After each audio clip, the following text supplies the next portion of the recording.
భారత్ను మాత్రమే టార్గెట్ చేయడం కాదు, భారత ప్రధాని మోదీని కూడా ప్రత్యేకంగా ఈ డీప్ స్టేట్ టార్గెట్ చేసినట్టుగా సమాచారం. ఎందుకు మోదీని టార్గెట్ చేసినట్టు, మోదీపై దృష్టి పెట్టినట్టు డీప్ ఎస్ అండి. ఇప్పుడు భారతదేశం 1947లో స్వతంత్రం వస్తే 2014 వరకే ఒక యుగం. 2014 మోడీ ప్రభుత్వం వచ్చాక మోడీ నేషనలిస్ట్, గుర్తుపెట్టుకోవాలి, ఇది అల్ట్రా నేషనలిస్ట్. ఎందుకంటే ఈయన వచ్చిన తర్వాత ఈ డీప్ స్టేట్కి ఇంకా భయం పట్టుకుంది. ఎందుకంటే ఐఎమ్ నాట్ ప్రైజింగ్ మోడీ అండి, నేను మోడీని పొగడ్డం లేదు. కానీ మోడీ యుగం అనేది ఒక కొత్త యుగం ఒకటి మొదలైంది ఇండియాలో. ఏంటంటే జాతీయ భావం పెంపొందించబడడం, నేషనలిజం అనేది పీకెస్ట్ స్టేజ్కి వెళ్ళింది మోడీ. ఎందుకంటే మోడీ అనే వ్యక్తి వెస్ట్రన్ ఎడ్యుకేటెడ్ కాదు, గుర్తుపెట్టుకోవాలి ఈ విషయం.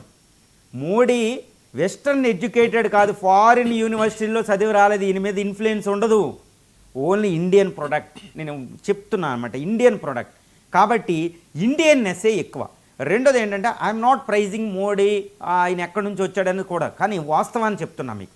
ఆర్ఎస్ఎస్ పరివార్, సంఘ పరివార్, ఆర్ఎస్ఎస్, విహెచ్పి, ఏబీవీపీ ఇవన్నీ ఉంటాయి. అందులో పనిచేసిన వ్యక్తి, అందులో నుంచి వచ్చిన వ్యక్తి ఈజ్ ఎమినేటెడ్ ఫ్రమ్ ది సంఘ పరివార్, సంఘ ఐడియాలజీ. ఈ సంఘ ఐడియాలజీ ఎలా ఉంటుంది? హిందుత్వ అని కాకుండా నేషనలిజం అని ఉంటుంది, అల్ట్రా నేషనలిజం ఉంటుంది. అంటే జాతీయవాదం పీకెస్ట్ స్టేజ్లో ఉంటుంది. ఈ మోడీ ఏం చేస్తున్నారంటే, ఎలా ఉపయోగం ఉందంటే, నేను ఒకటే చెప్తానండి, మోడీ అనేది ఒక చారిత్రాత్మకమైన అవసరం. భారతదేశ చరిత్రలో, ముఖ్యంగా భారతదేశ స్వతంత్ర చరిత్రలో మోడీ మంచి చేస్తున్నాడా చెడు చేస్తున్నాడా అని ఐఎమ్ నాట్ కామెంటింగ్, నేనేం మాట్లాడను. కానీ మోడీ ప్రభుత్వం భారతదేశ స్వతంత్ర చరిత్రలో ఒక చారిత్రాత్మకమైన అవసరం. దానికి ఒక ఉదాహరణ చెప్తానమాట. ఈ ఝాన్సీ లక్ష్మీబాయి మన 1857లో ప్రథమ స్వతంత్ర సంగ్రామంలో చంపేసిన మన ఇండియన్ లీడర్స్ని చంపేసిన ఒక బ్రిటిష్ జనరల్స్ పేరు, బ్రిటిష్ ఆర్మీ అఫీషియల్స్ పేరు మన ఐలాండ్స్కి ఎందుకు ఉండాలండి? ఒక ధవళేశ్వరం దగ్గర కాటన్ కట్టాడంటే మంచి పని చేశాడు, వదిలేయండి. ఒక లాంగ్వేజ్కి సరిగా చేసిన వాళ్ళు రాయలసీమ వ్యక్తులు పూజిస్తారు, ఓకే, పక్కన పెట్టేయండి. కానీ వీళ్ళు ఈ ఝాన్సీ లక్ష్మీబాయి, తాంతియా తోపే, ఇలాంటి వాళ్ళని చంపేసిన వాళ్ళ పేర్లు అండమాన్ అండ్ నికోబార్ దీవుల్లో ఎందుకు ఉండాలి? This is the biggest question అండి. ఇప్పుడు ఈయన వచ్చి వాళ్ళ పేర్లు, జనరల్ పేర్లు తీసేసి సుభాష్ ఐలాండ్, ఆజాద్ ఐలాండ్ అని అద్భుతమైన పేర్లు పెట్టారు. అది జాతీయ, ఒక ఉదాహరణ మీకు చెప్తానమాట. 2, ఇంటర్నేషనల్ యోగా డే, యోగాకు ప్రాముఖ్యత ఇవ్వడం. 2, G20 సమ్మిట్ ఢిల్లీలో పెట్టి ఆయన ఇచ్చిన ప్రతి థీమ్ ఏంటో తెలుసండి? వసుదైక కుటుంబకం. గుర్తుపెట్టుకోవాలి, మన ఇండియన్ సంస్కృతం, మన హిందీ నేములకి ఎక్కువ ప్రాముఖ్యత ఇస్తారు. అంతకుముందు ఇంగ్లీష్ నేమ్స్ ఉండే, 1 ఫ్యామిలీ 1 వరల్డ్ అనుకుంటూ పెట్టేవారేమో. కానీ ఇప్పుడు ఈయన వచ్చిన తర్వాత వసుదైక కుటుంబకం. చూసుకోండి, ఇండియన్నెస్ అనేది ప్రపంచానికి పరిచయం చేస్తాడు. ఆయన విశ్వగురు, ఇలాంటి చూడండి, అంతర్జాతీయకి వెళ్ళిన అక్కడ హిందీలో ప్రసంగించడం, ఇలా అనమాట. భారతీయతని ప్రపంచం అంటే ఈయన, నేను ఇందాక చెప్పాను, భారతదేశం it is not only rising economically, there is a unprecedented level of the cultural resurgence is happening. ఇది భారతదేశ సాంస్కృతికంగా పునరుజ్జీవనం జరుగుతుంది. ఆ పునరుజ్జీవనాన్ని పరాకాష్ఠకు తీసుకెళ్లిన వ్యక్తి మోడీ. ఇది చారిత్రాత్మకమైన అవసరం. తర్వాత మళ్ళీ ఏ ప్రభుత్వం వచ్చినా ఈయన కంటిన్యూ చేయవలసిందే. అందుకని చారిత్రాత్మకమైన అవసరం చెప్తున్నాను అంతే. I'm not pricing Modi. కానీ ఈ మోడీ అనేది ఎంతటి ఈ భారత సాంస్కృతిక పునరుజ్జీవనానికి నాయకత్వం వహించాడా అన్నట్టుంట చూసుకోండి.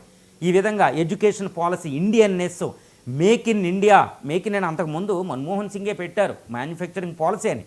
కానీ ఈయన వచ్చి దాన్ని మేక్ ఇన్ ఇండియా చేసి అక్కడ ఇండియా ఫస్ట్ అనేది తీసుకొస్తారు, స్వదేశీ మళ్ళీ తీసుకొస్తారు. పెట్టుబడిదారి సమాజంలో కూడా స్వదేశీ కంపెనీలను తీసుకొస్తున్నారు. అంటే ఏంటి?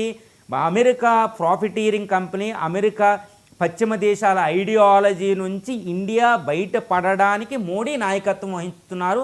అదే విశ్వగురు అంటూ ఉంటారు. చూడండి, కల్చరల్ పునరుజ్జీవనం, అమృతకాల్, ఇవన్నీ పదాలు చూడండి. ఇవి పదాలే కాదండి, భారత పునరుజ్జీవనానికి వారధ పెట్టేస్తుందన్నమాట ఈ ఎడ్యుకేషన్ పాలసీ.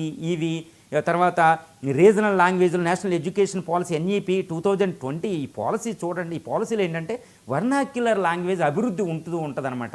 భారతీయత అనేది ప్రపంచానికి పరిచయం చేస్తున్నాడు ఈయన. దీంతో ఏమవుతుంది?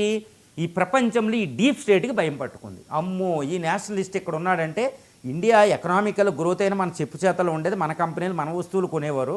ఇక ఇండియన్నెస్ పెరిగితే, మనం ఇండియన్నెస్ పెరిగితే ఇంకా అమెరికా కంపెనీ కాదండి. వాట్ అమెరికా అమెరికాని ఎకనామికల్గా పక్కన పెడితే American history is only 300 years history. అక్కడ రెడ్ ఇండియన్స్ తరిమేసి ఇవి యూరోపియన్స్ అందరూ ప్రజలందరూ అక్కడికి, స్పానిష్, ఫ్రెంచ్ వీళ్ళందరూ అక్కడికి వెళ్ళి 1777లో అక్కడ స్వతంత్రం తెచ్చుకుని అన్నీ ఆక్యుపై చేసుకుని యుఎస్ హిస్టరీ మొదలైంది. European history, white history. That is what the history of the America. కేవలం 350 సంవత్సరాలు ఉంటుంది. What is the Indian history? Human history is nothing but Indian history అండి. ప్రపంచంలో ఆధునిక మానవుడు వచ్చినప్పటి నుంచి ఇండియన్ హిస్టరీ ఉంటుంది. అంత డీప్గా ఉంటుంది ఇండియన్ హిస్టరీ. దీంతో పోలిస్తే ఏ దేశం ఉండగలిగిద్దండి? ఏ రూట్ ఉండగలిగిద్ది? ఎన్నో గాలి దుమ్ములు వచ్చి అన్ని చెట్లు కొట్టుకుపోయినా భారతదేశం మళ్ళీ పునరుజ్జీవించబడింది. మళ్ళీ ఇది పునరుజ్జీవింపబడుతుంది. భారత్ లెగిస్తుంది.